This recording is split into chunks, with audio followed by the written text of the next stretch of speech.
Well, we've played through many of the Call of Duty games without shooting, so it only seemed right that we maybe took a look at the newest Call of Duty game, Modern Warfare from 2019. And of course, we could have just done the campaign, but why not up the ante just a little bit more? Now, we do have to say, Modern Warfare 2019, despite all of the problems that this game can have at times, is actually probably one of the better Call of Duties we've had in a long time. So it was fun to kind of try to do a challenge in a new game, rather than, playing 10-year-old plus video games all of the time. So we decided to drop in Warzone to see if we could actually win a game of a battle royale type without shooting a gun. And this is what happened.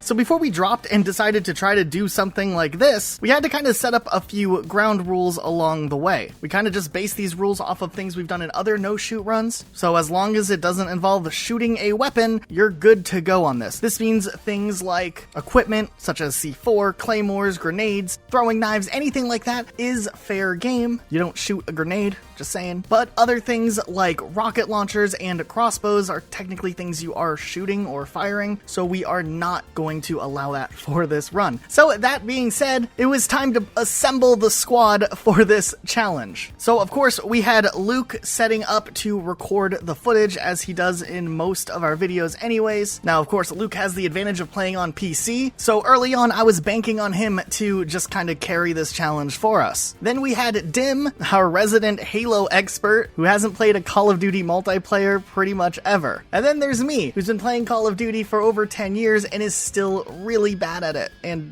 I just play for fun. That's as far as it'll ever get. So we had our group of 3 assembled. However, we also had good old Tails on standby for the days where Dim could not get on. And as you can already tell from this far in the video, this wasn't something that was just one and done on our first try. This is something that wouldn't just be one and done. It's going to take a while if we're even going to get close. And going into it, we kind of just set our goal on seeing if we can even make it to the top 10, because seriously, we're really not the best at Call of Duty. So it was time to drop, and we had to come up with a strategy that would be surefire to getting us to the end against 150 other players. So since we have a ton of experience getting run over by vehicles in Warzone, we thought we would execute Operation Road Trip, which essentially would require us to find a neutral vehicle and take it to a safe place and hide in the vehicle and then use the vehicle later on. Now our first drop, we went straight for a helicopter, and it did not work at all. It was just, no, did not work. However, our second drop, we did make a little bit of progress. We actually made our way into a vehicle, so we were doing well there, and honestly, some of the player models in Call of Duty look absolutely hilarious, especially when you're just kind of messing around without using a gun. I don't know, whoever did the animations for these player models, kudos to them. After a few failed attempts, we realized we really were kind of missing the opportunity by not using a custom loadout when we were doing this, so we decided to go and edit out our loadouts and give ourselves some riot shields and combat knives. Now we all had slightly different versions of the same class, but there were so many times where whenever we did actually make our way to the loadout drop, if we could survive long enough, having that little shield on your back to deflect a random bullet can be really beneficial, but not necessarily the best thing to have if you're trying to play on the offensive. For the most part, we weren't making too much progress. We did get a little bit farther on one of the runs where we drove and then hid in the back of a truck. This was one of our most successful runs up until that moment. We managed to stay back there for several rounds of the circle, and we just hoped that no one would find us, and if they did, maybe they just would leave because we all had shields, and that can be kind of intimidating. While we were waiting for things to happen, we noticed kind of some weird things that happen when you have a shield, like this glitch that occurs if you stand in front of someone else's shield and clip the shields through each other, so that's kind of cool. Also, for whatever reason, when Jaeger stabs, he opens his mouth really wide. It's honestly the funniest thing. We were doing well for a while, but then we had to make a run for it to get closer into the circle, and things started getting a little bit chaotic. We started getting shot at by snipers, but then not too long later, the whole entire thing just kind of awkwardly fell apart. So while we made some progress, it obviously wasn't going to work out too well here, so it was time to move on to a new plan. So next up was Operation PUBG. This one's not an exciting one, but it was a strategy we had to try at least a couple of times. Essentially, you just go AFK with a pistol and just hide. It's really, really boring. Okay, to be a little more specific, you start off doing the longest parachute flight as possible to avoid the amount of time where you're most vulnerable running around on the ground, and then you just hide. There was a moment where Luke and I thought we could maybe ambush a group of players by setting out a bait with a unopened loot chest. Well, they definitely fell for the bait, except we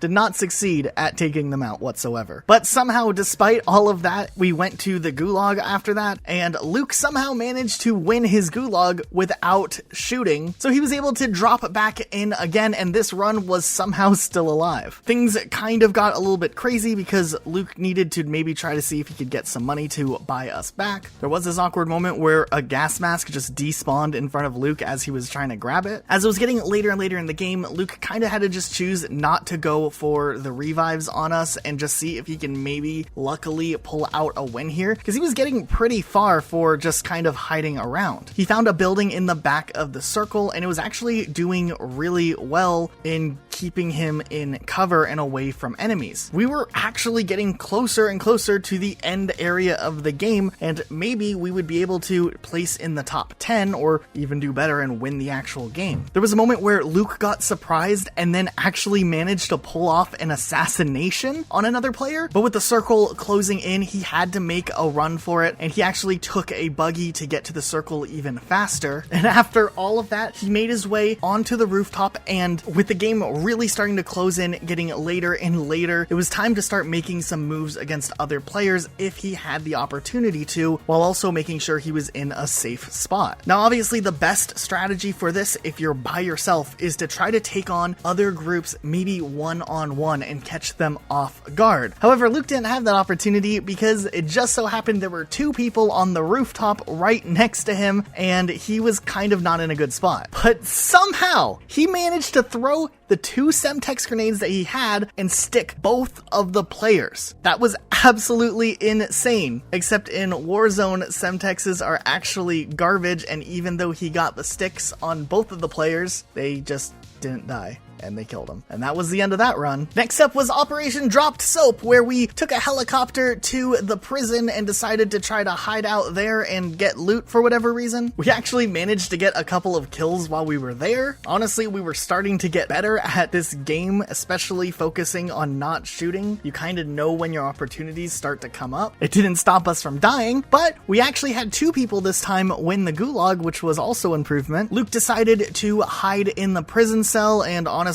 kind of revert back to Operation PUBG a little bit here. So while we waited, Luke started watching Netflix, and since I was dead anyways, I started playing Animal Crossing, and a guy actually ran past Luke and nothing happened. He somehow didn't see Luke. But after a while, Luke needing to move up learned the hard way that throwing knives are also garbage in Warzone, as he got a hit marker and didn't get the kill and then died. I do have to say that in this point of the challenge, we were starting to get discouraged here, because with the other types of runs we do, we make progress inch by inch, and you never really get reverted back further than a checkpoint. But when you're doing something like Warzone and you're trying to out-survive all these other players who probably are good at the game, but also have the luxury of getting to use weapons, if you lose a game, you have to go all the way back to the beginning and start fresh. And that's actually really frustrating. It's like a Nuzlocke challenge in Call of Duty. So after taking a break, we would revisit this once again and commence Operation Road Kill. While Operation Road Trip, similarly named, focused on us driving to a safe zone, Operation Roadkill would be focused more on us playing an aggressive game where we just drove into enemy squads where we could. It didn't go too well. We decided to drop again after that, and we had a really interesting run on this next time around. Things started off really chaotic. There was a helicopter in the air. We ran someone over. We were getting spread out over by this runway. There was a moment where Luke and Dim just jumped a guy at the hangar, and it was absolutely hilarious. We were proud of that. However, we then found the rest of the squad and full-on chaos began once again, and somehow I actually managed to come in at the last minute and save the day and catch their revives. But literally moments later, they got gunned down by another squad, and I just hid hoping they wouldn't find me, and somehow they just moved on and stopped looking for me, and I was pretty relieved about that. I mean, it got really close where they were hunting me down trying to find me, and somehow I got away. But after I I got away, my main strategy was to run around like crazy trying to get enough money to get a revive on either Luke or Dim. I did run into a loadout drop and I was able to get myself a riot shield, which was reassuring. I did eventually get them back and we had to run into the circle pretty quickly, and once again, things got pretty chaotic. Not only were we getting sniped at, we also had to face off against a player who was solo, and somehow we managed to take him out and keep going on. And it was kind of at this point I started to realize we were getting really far in this game. Like, it was much later in the game than the other types of runs we had done, and things actually were looking up. I mean, the whole squad was still together at this point, and that was a first. But then all of a sudden, Luke got Operation Road killed, and it wasn't too long after that Dim just randomly got picked off, and I was alone again,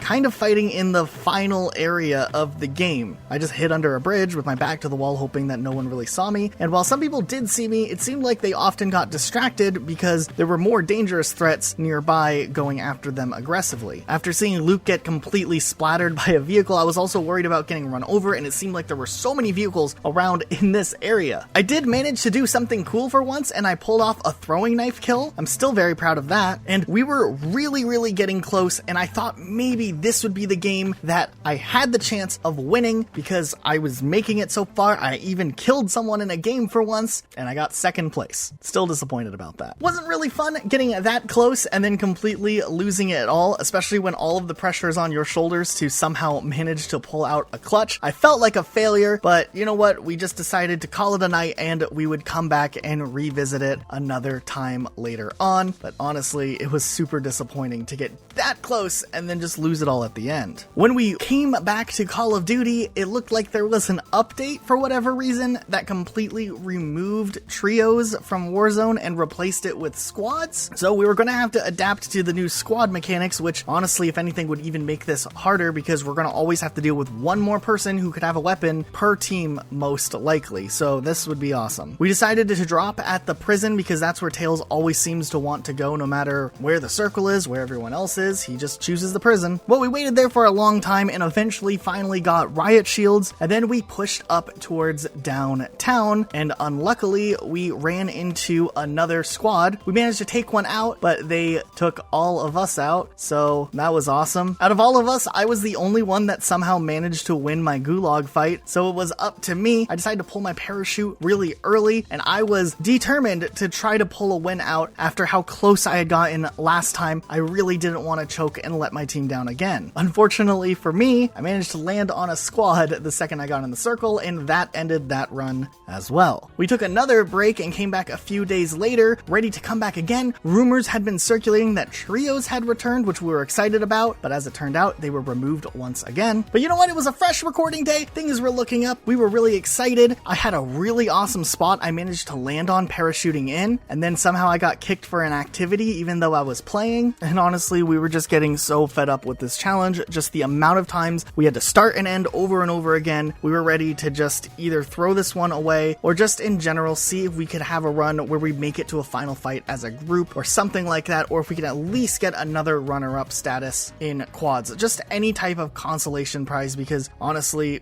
we just could not get a run going. On top of that, having the new squad mechanic made it harder for us to fill in an extra spot whenever we were trying to do this challenge. And there was a period of time where Dim was unavailable because he had to study or something. So instead, we recruited one of our friends, Chris, to join up with us so we could have 4 people between Luke, me, Tails, and Chris. Of course, Tails was running late on our first attempt in the updated squads, so Operation Figure Out Squads was a go with just the 3 of us and no fill turned on. Fortunately, Tails did join our party chat halfway through the game, so at least he showed up. And honestly, our main strategy was again to just try to get a riot shield and hide for at least the first half of the game and set ourselves up so we could maybe be in a better spot later on in the game. We hid up in this tower for a while after getting our riot shields, but once we had to push in, we actually drove to a house and just hid in the house for a while. It turned out that spot was really popular for foot traffic that we were not expecting, and we had some very close calls, but somehow we all managed to survive, and we were able to stay here for quite some time, which was actually actually pretty good for our overall game here. However, once again, things, as always, hit the fan, and things got a little bit chaotic really quickly, and a lot of things went down in just a few seconds. It all started when a squad started pushing up on the house that we were hiding in, which was, of course, terrifying this late into the game. We were still upstairs, but one guy who was trying to quickly kill us because he knew that we had shields decided to try to take us out with an RPG. Luke, deciding in a split second to accidentally try to be a hero, tried to stab the guy, which resulted in body blocking the RPG, which caused the guy to actually down himself and Luke at the same time. Now, I, at the time of all of this going down, had tried to push down the stairs to help out, but when I realized there was so much chaos and shooting going around, I decided just to follow a guy from their team that was sprinting around to try to get a flank. I followed him out of the house and just quickly hoped that he wouldn't notice me running behind him, and was actually able to take him out. From there, I did a quick sharp turn back into the house, and while Luke and Chris were taken out by now, I kind of didn't have a choice but to push and get back into that house because the circle was closing soon and they would come up behind me if I just started running for it. I noticed one of the players was still down. I could see him, but I didn't know where his teammate was. It was times like this I really wish Tails had been there because we would have had a fourth player who could have helped out. So I thought I could try to push in before the teammate would be able to revive him, and maybe I could quickly take another one of them out. However, I didn't realize that the player was right there reviving him, and I was just a second too late. The guys managed to get the revive and get his teammate back up, so I just started swinging my knife around hoping for the best, and somehow, some way, I managed to take both of them out, wiping the team. So the circle was literally on our house the moment that that happened, and then of course the pressure is all on me once again to try to do something out of this, but just getting that squad wipe was so satisfying for me. In one way, I felt like I had a victory in itself. And so at least we had some sort of accomplishment for us trying all of these amounts of times. Anyways, so what happened after that though was the circle was right there on me, and I was actually outside of the circle, and I kind of didn't have time to loot or grab anything. I managed to pick up some armor plates, which I then put on. I then sprinted out of the house and managed to get back in the circle and just lay down behind some rocks. I kind of just watched while two different squads started fighting at each other and laid low, hoping they wouldn't notice my giant riot shield. And I kind of knew if I was going to have any chance of winning this or getting any further, I was going to have to make one type of a Hail Mary play at some point. After seeing them fight off a bit, and of course realizing I was in a terrible spot because the circle was going to be closing in on a giant open field, I realized this was probably my only opportunity to maybe try to eliminate these players that are likely going to take me out next. I decided to make a sprint through the field, and I had my C4 ready to go that I'd been packing along this whole time, ready to use, hoping that this could be enough. I lobbed the C4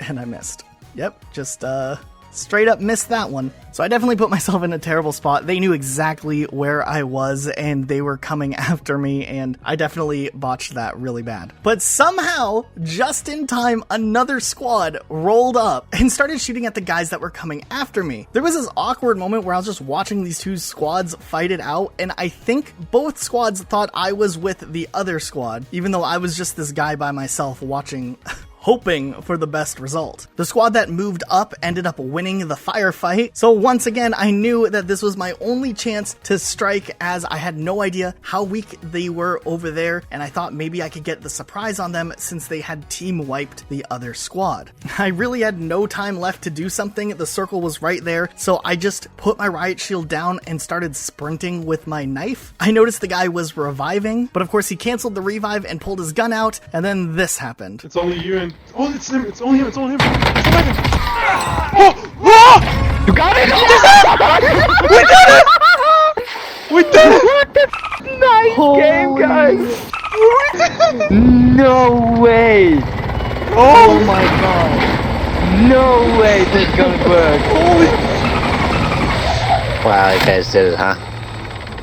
Honestly, after how much time and effort we put into doing this, we were going to put the video up and just showcase this as one of those challenges that we failed, but we actually managed to pull this off somehow. And the fact that I was able to redeem myself after all of those times where the weight of the world was on my shoulders to pull off, it felt really good. We were super amped about this, and honestly, it was a lot of fun to try to do a challenge that's a lot different than the other types of things we do, and then actually be able to complete it. And I don't want to ever have to do that again. But hey, if you liked this video, can you take a quick moment first? Double check you are in fact subscribed down below with notifications on. It helps us out a lot. We get to do more stuff like this, and that's cool. Also, if you want to talk with us on Twitter, you can follow me at Rocket Elijah, and you can also follow Luke at Rocket Sloth Luke. So feel free to follow us on there and communicate with us a bit. We would kind of appreciate it. But otherwise, that's it for today, guys. Thank you so much for watching. We'll see you all next time.